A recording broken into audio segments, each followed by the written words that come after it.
Bismillah ar-Rahman ar-Rahim, Ramadan Mubarak.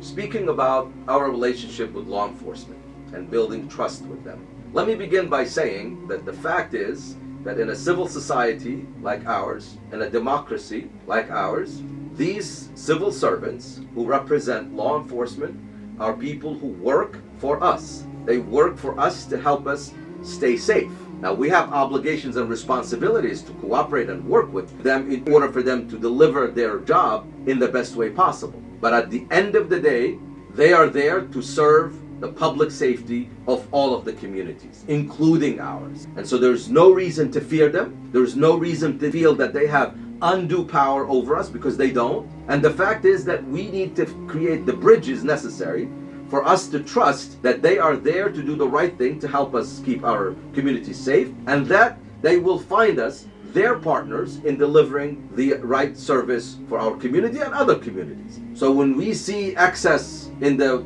use of power by the police, or if we see infractions or aggressions that are happening against other communities, what we see today in the immigration world is something that is against the best interests of our community. And we need to figure out how best we can tame that violence and prevent it, but at the same time be true to observing the laws and following them. And we have to be very cognizant of the fact that there is some institutionalized overuse of power in many respects. And so we have to be careful on how to change policy and to understand how best we can reform the system. But that does not mean that we do not trust in our police officers or our law enforcement agents. Rather, we need to work with them, hold them accountable, and that accountability increases our appreciation of their service and increases our ability to trust them moving forward. And so let us work very hard, alhamdulillah, to stand our ground and at the same time create the bridges necessary for us